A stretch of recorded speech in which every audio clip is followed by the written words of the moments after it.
نحمده ونصلي على رسوله الكريم اما بعد فاعوذ بالله من الشيطان الرجيم بسم الله الرحمن الرحيم يا أيها الناس اعبدوا ربكم الذي خلقكم والذين من قبلكم لعلكم تتقون۔ ترجمہ: لوگوں اپنے پروردگار کی عبادت کرو جس نے تم کو اور تم سے پہلے لوگوں کو پیدا کیا تاکہ تم اس کے عذاب سے بچو۔ تفسیر: تعلیم توحید۔ قال تعالی یا ایھا الناس اعبدوا ربکم الذی الی وانتم تعلمون۔ ربط: یہاں تک مومنین اور کافرین اور منافقین کے احوال علیحدہ علیحدہ بیان فرمائے۔ اب اس آیت میں علی العلوم سب کو خطاب فرماتے ہیں، نیز وہ ہدایت جس کے لیے یہ کتاب نازل کی گئی وہ دو اصولوں پر منقسم ہے، ایک توحید اور دوسرے رسالت۔ اس لیے اول توحید اور عبادت کا مضمون ارشاد فرماتے ہیں جو تقوی اور پرہیزگاری کی جڑ ہے، یعنی یہ کتاب متقین کی ہدایت کے لیے نازل کی گئی ہے، لیکن تقوی کے حاصل کرنے کا طریقہ یہ ہے کہ صرف خدائے وحدہ لا شریک لہ کی عبادت کرو۔ اسی وجہ سے یا ایھا الناس اعبدوا کے بعد لعلکم تتقون فرمایا۔ خلاصہ یہ کہ شروع صورت میں اس کتاب کا متقین کے لیے موجب ہدایت ہونا بیان فرمایا تھا، اب ان آیات میں تحصیل تقوی کا طریقہ بتلاتے ہیں۔ چنانچہ فرماتے ہیں، اے لوگوں، اگر واقعی میں تم انسان ہو اور اپنی انسانیت کی حفاظت چاہتے ہو تو اپنے پروردگار کی عبادت کرو جس نے تم کو اور تم سے پہلے لوگوں کو پیدا کیا، یعنی تم کو اور تمہارے اصول آباء و اجداد کو پردہ عدم سے نکالا اور وجود کا عجیب و غریب خلقت تم کو پہنچایا تاکہ تم اس غیر مترقب نعمت اور عمدہ مرحمت کا شکر ادا کرو اور متقی اور پرہیزگار بن جاؤ۔ متقی بننے کا طریقہ یہی ہے کہ یہ وقت تم اس امر کو پیش نظر رکھو کہ وہ تمہارا پروردگار ہے، ایک لمحہ اور ایک لحظہ کے لیے تم اس کی تربیت سے مستغنی اور بے نیاز نہیں ہو سکتے۔ اس نے تم کو اور تمہارے آباء و اجداد کو جن سے تم پیدا ہوئے ہو محض اپنی قدرت سے قطع عدم سے نکال کر وجود کا خلعت پہنایا ہے۔ اپنے مکان کو سوچو تاکہ اس کا وجود معلوم ہو، اپنی عاجزی اور درماندگی کو سوچو تو اس کا قادر مطلق ہونا معلوم ہو، اپنی ذلت اور خواری کو سوچو تو اس کا عزیز مطلق اور ذوالجلال والاکرام ہونا معلوم ہو، اپنے مملوک ہونے کو سمجھو تاکہ اس کا مالک ہونا سمجھ میں آئے۔ وعلی ھذا القیاس غایت محبت اور نہایت تعظیم و اجلال کے ساتھ انتہائی تزلزل کا نام عبادت ہے۔ مطلق محبت اور مطلق تعظیم اور مطلق تزلزل کا نام عبادت ہے۔ مطلق محبت اور اولاد، اسی وجہ سے اولاد کی محبت اور والدین اور استاد کی تعظیم اور ان کی تواضع عبادت نہیں کہلائے گی۔ مطلق محبت اور مطلق تعظیم اور مطلق تزلزل کا نام عبادت نہیں۔ اسی وجہ سے اولاد کی محبت اور والدین اور اساتذہ کی تعظیم اور ان کی تواضع عبادت نہیں کہلائے گی۔ اسی وجہ سے تمام عالم عبادت ہی کے لیے پیدا کیا گیا اور سب سے پہلے انبیاء علیہ السلام نے اسی عبادت کی دعوت دی۔ حضرت نوح، ہود، صالح اور شعیب وغیرہ علیہم السلام نے یہی فرمایا، اعبدوا اللہ ما لکم من الہ غیرہ، ایک اللہ کی عبادت کرو، اس کے سوا کوئی معبود نہیں۔ وقال تعالی وما ارسلنا من قبلک من رسول الا نوحی الیہ انہ لا الہ الا انا فاعبدون، آپ سے پہلے ہم نے کوئی رسول نہیں بھیجا مگر اس کی طرف یہ وحی بھیجتے تھے کہ میرے سوا کوئی معبود نہیں، بس میری ہی عبادت کرو۔ اس لیے آئندہ آیت میں معرفت معبود کا طریقہ بتاتے ہیں کہ معبود وہ ہے جس نے آسمان اور زمین کو بنایا۔ الآخر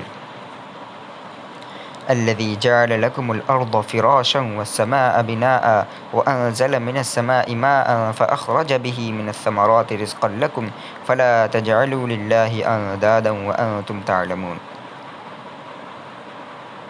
ترجمہ: جس نے تمہارے لیے زمین کو بچھونا اور آسمان کو چھت بنایا اور آسمان سے مہ برسا کر تمہارے کھانے کے لیے انواع و اقسام کے میوے پیدا کیے، بس کسی کو خدا کا ہمسر نہ بناؤ اور تم جانتے تو ہو۔ تفسیر: الذي جعل لكم الأرض فراشا والسماء بناء وأنزل من السماء ماء فأخرج به من الثمرات رزقا لكم فلا تجعلوا لله أندادا وأنتم تعلمون۔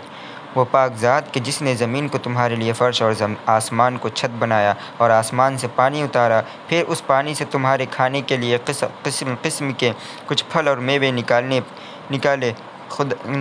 خدا کے لیے اس کے مقابل اور مماثل ہمتا اور شریک نہ بناؤ، اور حالانکہ تم خوب جانتے ہو کہ تمہارا اور ان سب چیزوں کا پیدا کرنے والا صرف ایک وحدہ لا شریک لہ ہے، اور ان نعمات اور انتظامات میں کوئی اس کا شریک اور سہیم نہیں، بس ان انعامات کے شکر میں خاص اس کی عبادت کرو اور کسی دوسرے کو شریک نہ کرو۔ یعنی یہ سارا عالم بمنزلہ ایک مکان ہے، آسمان اس کی چھت ہے اور زمین اس کا فرش ہے، اور شمس و قمر اور نجوم و کواکب اس گھر کے شمع اور چراغ ہیں، قسم قسم کے پھل اور الوان نعمت اس کے دسترخوان پر چنے ہوئے ہیں۔ عالم کے تمام شجر و حجر اور تمام چرند پرند انسان کی خدمت کے لیے حاضر اور مسخر ہیں، اور یہ مکان اس کے رہنے کے لیے ہے۔ پس جس خدا نے یہ تمام نعمتیں پیدا کی وہی قابل پرستش ہے۔ جب ان نعمتوں کے پیدا کرنے میں اس کو کوئی شریک اور سہیم نہیں تو اس کی عبادت اور بندگی میں دوسروں کو کیوں شریک کرتے ہو؟ خلاصہ کلام یہ کہ جو باران رحمت آسمان سے برس رہی ہے وہ بندہ کی زندگی اور حیات ہے اور رزق اس کی غذا ہے۔ عاقل اور دانا کا کام یہ ہے کہ ابران رحمت کو نعمت عظمہ سمجھے، نہ یہ کہ اس سے بھاگے۔ اسی طرح اہل ایمان اور اہل اخلاص کو چاہیے کہ ہدایت خداوندی کی جو بارش آسمان سے ہو رہی ہے اس کو اپنی روحانی زندگی کا آب حیات سمجھیں، منافقوں کی طرح نہ اس سے بھاگیں اور نہ کانوں میں انگلیاں دیں۔ مسند احمد بن حنبل میں باسناد حسن حارث اشعری سے مروی ہے کہ نبی کریم صلی اللہ علیہ وسلم نے فرمایا کہ اللہ جل شانہ نے حضرت یحییٰ علیہ السلام کو 5 چیزوں کے متعلق حکم فرمایا کہ ان پر خود بھی عمل کریں اور بنی اسرائیل کو بھی ان پر عمل کرنے کا حکم کریں۔ حضرت یحییٰ علیہ السلام سے بنی اسرائیل کو حکم کرنے میں کچھ تاخیر ہوئی تو عیسیٰ علیہ السلام نے فرمایا کہ اے یحییٰ، ان احکام کا یا تو خود آپ بنی اسرائیل کو جلد حکم کریں یا مجھ کو اجازت دیں کہ میں بنی اسرائیل کو ان پر عمل کرنے کا حکم کروں۔ یا یحییٰ علیہ السلام نے فرمایا کہ اگر آپ نے سبقت کی تو مجھ کو یہ اندیشہ ہے کہ کوئی عذاب نہ آ جائے۔ یحییٰ علیہ السلام نے فوراً ہی بنی اسرائیل کو مسجد اقصیٰ میں جمع فرمایا اور ممبر پر تشریف فرما ہوئے اور یہ کہا کہ اللہ نے مجھ کو 5 چیزوں کا حکم دیا ہے کہ خود بھی ان پر عمل کروں اور تم کو بھی ان پر عمل کرنے کا حکم کروں۔ پہلی بات یہ ہے کہ صرف اللہ کی عبادت کرو اور اس کے ساتھ کسی کو شریک نہ کرو۔ اس کی مثال ایسی ہے کہ کسی نے اپنے خالص مال سے بغیر کسی کی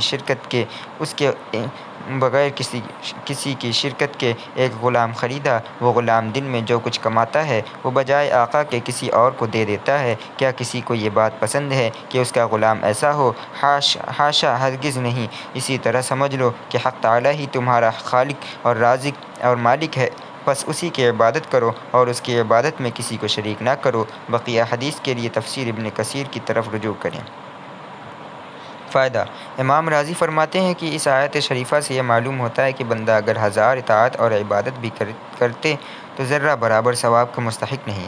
اس لیے کہ اس آیت سے یہ معلوم ہوتا ہے کہ عبادت اس لیے واجب ہے کہ حق تعالیٰ شانہ نے اول تو تم کو پیدا کیا اور پھر بے شمار نعمتوں سے سرفراز فرمایا، لہٰذا اس منعم حقیقی کا شکر بذریعہ عبادت کے تم پر واجب اور لازم ہے۔ بادشاہ کے انعام و اکرام کے بعد اگر کوئی بادشاہ کا شکر کرے تو اس شکر کی وجہ سے وہ شخص اپنے کو کسی انعام کا مستحق نہیں سمجھتا، بلکہ محض فریضہ شکر سے عہدہ برا ہو جانے کو غنیمت سمجھتا ہے، اور یہ خوب سمجھتا ہے کہ میرا یہ شکر بادشاہ کے انعام و احسان کے مقابلے میں ہیچ ہے۔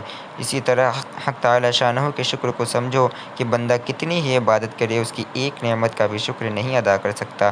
استحقاق تو درکنار، مگر اس نے محض اپنی رافت و رحمت اور اپنے فضل عمیم سے ہماری ناقص عبادتوں پر بھی اجر و ثواب کا وعدہ فرمایا۔ ربنا وآتنا ما وعدتنا علی رسولک ولا تخزنا یوم القیامہ انک لا تخلف المیعاد۔ آمین۔ حق جل شانہ نے اس آیت میں عبادت کا حکم دیا اور ساتھ معبود کی معرفت کے 5 طریقے بتلائے، یا یوں کہو کہ 5 قسم کے دلائل بیان کیے۔ 2 تو نفس کے متعلقات میں سے ہیں اور 3 آفاق سے متعلق ہیں۔ اول خلقکم فرمایا کہ تم اپنے نفسوں میں غور کرو کہ تم کو عدم کے بعد وجود کی نعمت عطا کی۔ دوم یہ کہ تمہارے آباء و اجداد کو وجود عطا کیا اور نیست سے ہست کیا، جس کو والذین من قبلکم سے ذکر فرمایا۔ سو یہ کہ زمین کو تمہارے لیے فرش بنایا۔ چہارم یہ کہ زمین کو تمہارے لیے فرش بنایا۔ چہارم یہ کہ آسمان کو تمہارے لیے چھت بنایا۔ پنجم یہ کہ آسمان اور زمین کی شرکت سے تمہارے رزق کے لیے قسم قسم کے پھل اور میوے پیدا کیے۔ بس جس خداوند ذوالجلال نے یہ عجیب و غریب نعمتیں تم کو عطا کی ہیں، اس سے تم اس کی قدرت و عظمت کا اندازہ لگا لو اور ہماتن اس کی عبادت میں مشغول ہو جاؤ اور کسی کو اس کی عبادت میں شریک نہ کرو، کیونکہ عبادت خالص اسی منعم حقیقی کا حق ہے۔ غرض یہ کہ اعبدوا اس صورت میں پہلا حکم ہے، ولا تجعلوا اللہ اندادا پہلی نہیں ہے، اور یہی اسلام کی سب سے پہلی تعلیم ہے کہ صرف خدا کی عبادت کرو جس نے تم کو پیدا کیا ہے، اور کسی کو اس کا شریک اور مثل نہ جانو۔ حق تعالیٰ نے اس آیت میں عبادت کو حکم دیا اور ساتھ ہی ساتھ استحقاق عبادت کے وجوہ اور دلائل بھی بیان کیے جو سب کی سب فطری اور عقلی ہیں۔ وآخر دعوانا ان الحمد للہ رب العالمین۔